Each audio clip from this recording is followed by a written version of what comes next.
大家好，这里是文澜小屋。本期我们介绍的是 L. Rice 和 Jack Trout 的定位，争夺用户心智的战争。作者 L. Rice 和 Jack Trout 长期从事广告与营销咨询，研究的是企业如何在激烈竞争中被顾客记住。正是在服务企业、观察广告行业变化的过程中，他们敏锐地发现，市场上的产品越来越多，广告越来越密，但顾客的大脑并不会照单全收。企业真正要争夺的是顾客心里那个最先被想起的位置。于是在1969年，他们首次提出定位这个概念，用于解释企业如何在潜在顾客心智中建立一个比竞争对手更有利、更容易被记住的位置。这个概念后来通过广告时代的系列文章进一步传播，逐渐成为营销战略中的核心方法。定位这本书讲的正是品牌如何在顾客心智中站住位置的方法。在一个信息越来越拥挤的时代，公司太多，产品太多，广告太多，而顾客真正能接收的信息却非常有限。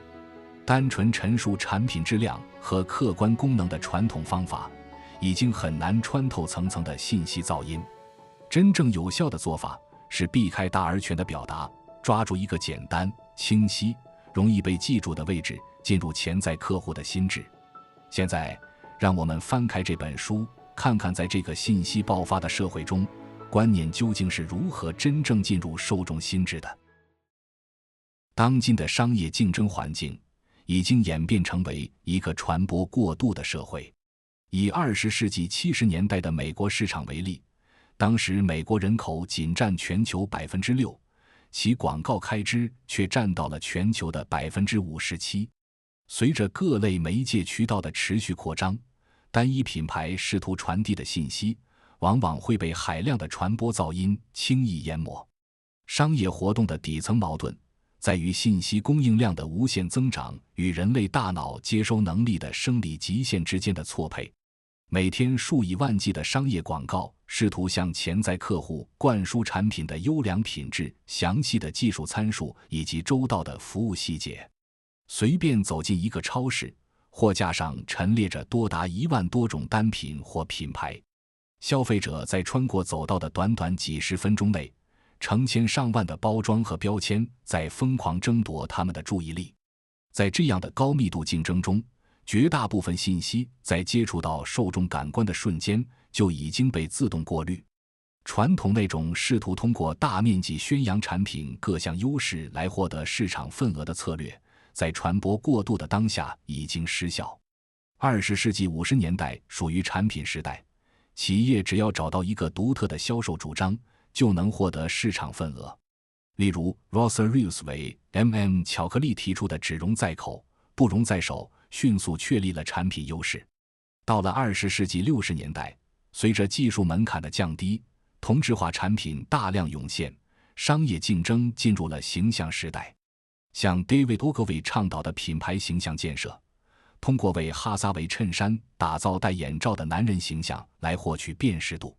但当所有公司都在进行形象输出时，市场噪音再次达到饱和。如今，单纯依靠寻找产品特色或塑造品牌形象，已经无法建立坚固的竞争壁垒。当大量的企业还在产品功能上做文章，试图把所有的优点打包塞给消费者时，往往会导致品牌焦点的模糊。要在这样的市场中生存并建立品牌认知，企业必须转变战略，停止在产品层面增加复杂性，转而审视信息的接收端。市场竞争的已经不再是物理意义上的货架空间，而是消费者大脑中的心智份额。为了应对海量信息的冲击，人类的大脑进化出了一套严格的信息过滤与防御机制。只有了解这套机制的生理局限，才能制定有效传播战略。哈佛大学的心理学教授 George Miller 曾经发表过一篇关于人类心智处理信息能力的经典研究论文，神奇的数字7+2，明确指出人类的大脑在同一时间内通常只能处理7个单位的信息。这解释了许多看似巧合的社会现象。比如，为什么我们日常使用的本地电话号码通常是7位数？为什么古代有世界7大奇迹？为什么扑克牌经常玩7张牌的玩法？以及为什么童话里是白雪公主和7个小矮人？包括在商业领域，其实很少有消费者能在同一个产品品类中记住超过7个品牌。实际上，在大多数竞争激烈的品类中，消费者的心智通常只能容纳2到3个主导品牌。当大脑面对超出处理能力的信息轰炸时，其本能的防御动作就是极简处理。心智会主动排斥那些复杂的、冗长的信息。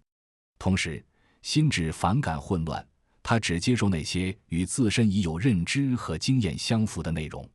一旦某种观念在受众的心智中形成定局，就极难发生改变。基于心智的排他性与防御特性，企业在传播时必须高度简化信息，在触达受众之前，必须剔除所有不必要的修辞和次要功能，只保留一个容易被识别的核心概念。普通人的心智宛如一块吸满水的海绵，容量已达饱和，新信息若想进入，就必须挤掉原有内容。许多企业习惯从产品视角出发，罗列大量优点，试图让消费者全面了解。但实际上，当传递的信息过多时，受众往往一个都记不住。放弃对全面性的执念，将复杂的商业诉求压缩成一个简单的标签，才能真正在受众的心智中占据位置。既然传统的单向宣告式传播已经出现瓶颈，而人类心智又只接受极简且符合既有认知的信息，那么商业战略的重心就必须从产品转向心智。这就是定位的本质。定位的基本路径并不在于发明一种全新的、与众不同的产品特性，也不在于创造出前所未有的商业概念，而在于寻找潜在客户心智中已经存在的认知，去重新建立现有的连接。在推销一项全新的产品或概念时，去详细解释它的内部结构和运作原理是无效的。有效的方法则是将其与受众大脑中已经熟悉的旧事物建立关联。在19世纪末，当世界上第一辆汽车诞生时，当时的公众只熟悉马车，对内燃机和机械传动毫无概念。早期的制造商并没有试图向大众普及复杂的机械原理，而是将这种新交通工具命名为无马马车 （horseless carriage）。这个概念并没有描述汽车实际的物理构成，而是通过将新事物与大众心智中已有的马车概念相连接，汽车迅速在公众的认知中找到了自己的位置。同样的命名逻辑在商业史上反复重演，例如无内胎轮胎和无铅汽油以及飞处方药。这些名称通过否定一个公众已经熟知的旧事物，迅速为新产品确立了清晰的认知边界。寻找心智的连接点，要求营销人员必须进行由外而内的思考，不能再仅仅盯着产品研发图纸，而是要深入潜在客户的大脑，探寻里面已经存在了哪些观念、哪些品类以及哪些品牌。顾客的心智中存在一个个隐形的阶梯，每个阶梯代表一个产品品类，阶梯的每一层上挂着一个具体的品牌。定位的关键就是审视这些心智阶梯，找到那个能够与自身产品产生逻辑关联的位置。如果要引入一个全新的品类，企业不能在真空中自说自话，而是必须利用受众已经熟悉的一个旧概念作为跳板。营销人员的任务不是去改变现实环境，而是去发现大脑里的认知空隙，然后利用极简的信息将自己的品牌挂在那个空隙上。在传播过度的商业环境中，将品牌信息有效输入潜在客户心智的最短路径是成为第一。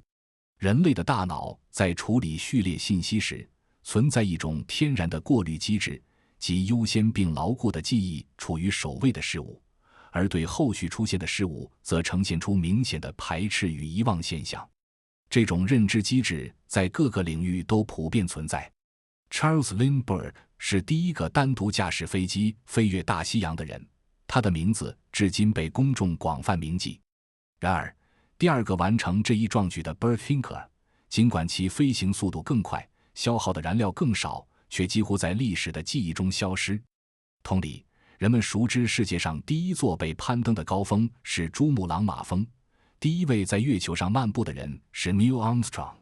但很少有人能准确说出第二名是谁。商业领域也符合同样的规律。一旦某个品牌在特定品类中率先占据了潜在客户的心智份额，它就确立了领导者定位 （leadership positioning）。从市场数据的长期分布来看，心智中的第一名往往能够转化为真实交易中的主导权。在众多成熟的商业品类中，居于领导地位的品牌，其市场占有率通常是第二名品牌的2倍，是第三名品牌的4倍。例如，可口可乐在可乐市场，赫兹在汽车租赁市场，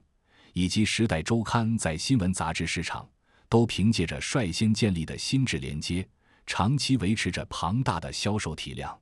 这种先发优势一旦确立，就会形成一道难以逾越的商业护城河。后入品牌想要跨越这道防线，往往需要付出成倍的营销资源代价。需要注意的是，占据心智的第一并不等同于在技术上成为第一。斯佩里兰德公司实际上制造了世界上第一台商用计算机 UNIVAC。 然而 IBM 通过在这个品类中投入更多的传播资源，迅速在大众大脑中建立起了计算机等于 IBM 的认知连接。最终赢得心智之战的 IBM 在随后的几十年里获取了该领域绝大部分的商业利润。作为市场领导者，一旦确立主导地位，接下来的工作重心便不再局限于推销具体的产品参数，而是捍卫第一的认知边界。一旦有竞争对手试图引入新概念或新技术，一定要迅速跟进并予以覆盖，以此完成战略拦截。布里斯托尔·迈尔斯 （Bristol Myers） 曾试图以低价策略推出达群 （The Trio）， 直接挑战泰诺 （Tylenol）在镇痛药市场的领导地位。面对价格冲击，泰诺的母公司强生公司迅速在达群上市前大幅降价，并提前通知医疗渠道，直接摧毁了对手的低价属性。这种拦截的目的是防止竞争对手在受众心智中建立起新的梯队，维护现有的认知结构，保持焦点稳定，领导者才能将市场主导权牢牢握在手里。当一个品类的心智阶梯已经被强有力的领导者占据时，后来者如果采取直接跟随的策略，往往会导致传播资源的无效消耗。因为受众的大脑已经被领导品牌的概念所填满，对于宣称我也一样而且更好的跟随者信息，受众的心智会自动将其屏蔽。这就如同在市场运作中，如果没有独立的商业诉求，仅仅是模仿对手，很难获得消费者的认知倾斜。在无法成为第一的客观状态下，企业必须执行的动作是寻找空位，找到那些尚未被现有品牌覆盖的认知空白区，并迅速将自己的传播资源倾注于此。这种策略的本质是在一个新的细分领域中争当第一。在飞行史上，当 Amelia Earhart 成为第3个单独飞越大西洋的人时，她并没有作为第3名被人们遗忘，而是作为第1位飞越大西洋的女性名垂青史。在商业实践中，尺寸是划分心智空位的常用维度。20世纪50年代的美国汽车市场，底特律的本土制造商们都在致力于生产尺寸更长、底盘更低、外观更豪华的汽车。大众汽车 Volkswagen 进入美国市场时，并没有在马力或豪华程度上与本土巨头展开正面碰撞。相反，他们察觉到了受众心智中存在一个未被填补的尺寸空位，于是他们推出了甲壳虫车型，并执行了以想想还是小的好为核心的传播诉求。他们清晰地界定了自己是一款小型、紧凑、经济的交通工具。通过主动占据这个在当时被巨头们忽视的心智空位，大众汽车成功地在拥挤的市场中建立起了稳固的商业阵地。除了尺寸，价格也是划分心智控位的有效维度。高价本身就可以成为一种定位属性，因为在受众的潜意识中，往往会将较高的价格与更高的价值产生自动关联。例如，安海斯布希公司在美国市场推出了米凯罗啤酒，成功占据了高端高价国产啤酒的心智控位，建立了优质的认知连接。时间与性别同样可以转化为有价值的心智资源。当感冒药市场充斥着各类全天候服用的产品时，维克斯敏锐地发现了一个时间控位，推出了专门针对夜间服用的感冒药 NyQuil， 迅速获得了市场的积极反馈。在香烟市场，当过滤嘴香烟被普遍认为是面向女性的产品时，万宝路通过启用牛仔形象，成功切入了男性过滤嘴香烟这一性别控位，实现了销量的长期增长。寻找控位要求企业决策者具备逆向思维，克制住满足所有消费者需求的扩张欲望，主动放弃庞大的主流市场，转而聚焦于一个狭窄但边界清晰的特定领域。试图讨好所有人，最终会导致品牌在任何群体的心智中都无法留下清晰的印记。专注于单一属性的深度绑定，才能在成熟市场中获取生存空间。随着商业周期的演进，当一个行业发展到高度成熟的阶段，受众心智中所有显而易见的控位，无论是尺寸、价格还是特定人群，通常都已经被各个品牌瓜分完毕。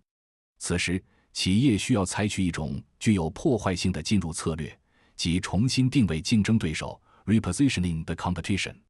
重新定位的核心在于受众的大脑容量有限，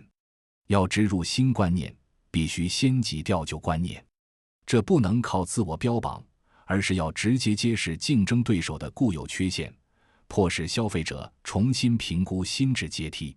只有旧认知被瓦解，新事实才能真正入驻。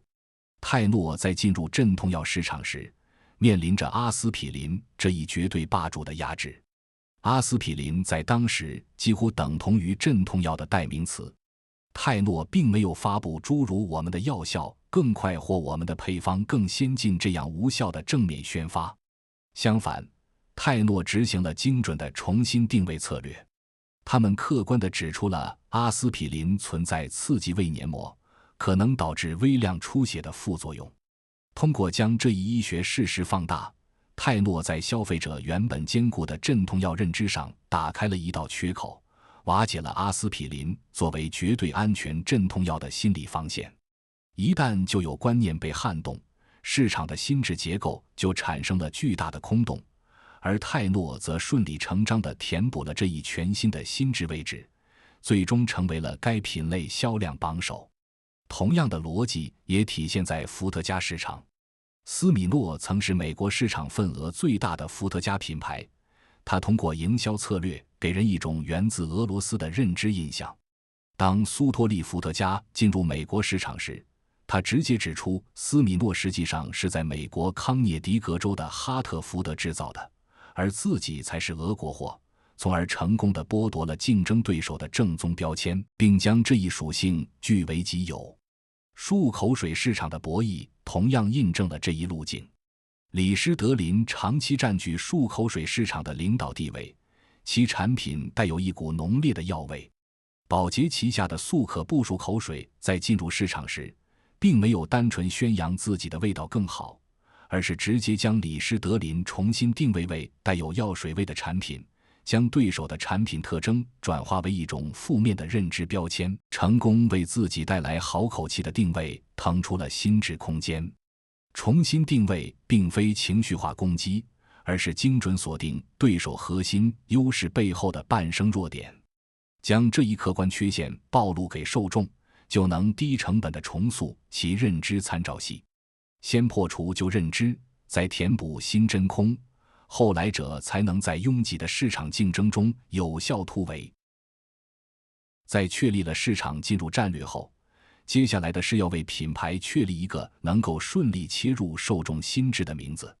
名字不仅仅是一个视觉或听觉的符号标签，它是将品牌挂在潜在客户心智阶梯上的认知锚点。在传播过度的环境中，一个能直接传递品类属性或核心优势的名字，能够大幅降低认知建立的摩擦成本，提升商业信息传递效率。以美国航空业的早期发展史为例，阿勒格尼航空 Allegheny Airlines 曾是一家规模庞大的区域性航空公司，其客运量和飞行里程甚至超过了当时知名的泛美航空 Pan Am。 然而，阿勒格尼这个名字带有强烈的地域局限性，导致商务旅客在心智中自动将其归类为一家设备陈旧、服务有限的小型地方航司。为了打破这种错觉，该公司将其名称更改为全美航空 US Air， 在受众心智中建立起一家全国性、现代化大型航空公司的认知映射。随后的客运量和财务利润均出现了显著的跃升。东方航空 Eastern Airlines 与美国航空 American Airlines 的博弈也是类似。东方航空的名称将其业务范围在受众心智中局限在了美国东海岸，而美国航空则通过更为宏大的地名，天然占据了全国性航空公司的定位。房地产开发项目的运作中也是如此。加勒比海巴哈马群岛附近曾有一座名为霍格岛 Hawk Island 的岛屿，英文原意为猪岛。由于名称带来的负面认知联想，该岛的房地产项目长期面临销售停滞、资金沉淀的困境。开发商在重组该资产时，先将其更名为天堂岛 Paradise Island。 这种顺应人类趋利避害心智规律的命名调整，迅速扭转了市场的心理预期，资金与高端客流开始持续涌入这片区域，实现了资产的有效盘活。在推出新产品或新业务时，企业绝不能掉入生造无意义词汇的命名陷阱。许多管理层喜欢用创始人的名字缩写，或者随机拼凑字母来作为品牌名。然而，除非你像 IBM 那样在早期就砸下巨资确立了绝对的心智主导权，否则对绝大多数品牌来说，一堆毫无意义的字母组合根本无法在受众大脑中激起任何具体的商业联想。好的名字本身就能承载清晰的定位信息。例如，希尔斯百货 Sears 在推出一款寿命更长的新型汽车蓄电池时，并没有采用传统的字母加数字的工业命名法，而是直接将其命名为戴哈德 Die Hard， 意为死硬坚固。这个名字直接将产品的核心物理优势转化为了心智优势，使其迅速在竞争激烈的汽车配件市场中建立起稳固的市场份额。确保名称能够成为打开特定心智分类的通行证，是执行定位的关键一步。在这个阶段设定的认知标签，将决定后续所有营销资源的转化效率。如果名字偏离了受众心智中已有的认知，或者使其产生了错误的联想，后续投入的资金将面临庞大的沉没风险。在商业起步阶段，围绕命名进行的资源倾斜，往往是整个项目周期中回报率最高的战略动作。当一个品牌在市场上取得初步成功后，企业往往会面临一种诱惑，把这个打响了知名度的名字直接贴到新开发的产品上。这种被称为品牌延伸 Line Extension 的做法，在企业内部常常被当成省钱、省营销资源的捷径。然而，从消费者的认知规律来看，这却是一个极易导致品牌崩塌的致命失误。品牌延伸之所以失效，是因为人类的大脑是按品类来分类记忆的。一个强有力的品牌，本质上就是某个品类的代名词。当施乐 Xerox 在复印机市场占据主导地位时，施乐在消费者脑海里就完全等同于复印机。随后，管理层试图利用这个招牌，砸下数亿美元进军计算机市场，推出了同名计算机。在管理层眼里，造复印机和造计算机的技术有很多重合，但消费者不这么想。在他们的心智中，做复印机的施乐去生产计算机，是一个极其违和的概念。受众的大脑无法将复印机的标签平滑地挪到计算机上，最终施乐在这场跨界中惨败，付出了高昂的代价。同样的错误也发生在贝尔身上。拜尔阿司匹林曾是镇痛药的代名词，当市场需要非阿司匹林类镇痛药时，拜尔没有推新品牌，而是推出了拜尔非阿司匹林。这个命名在逻辑上就自我矛盾，一个非阿司匹林的阿司匹林自然会被大脑排斥。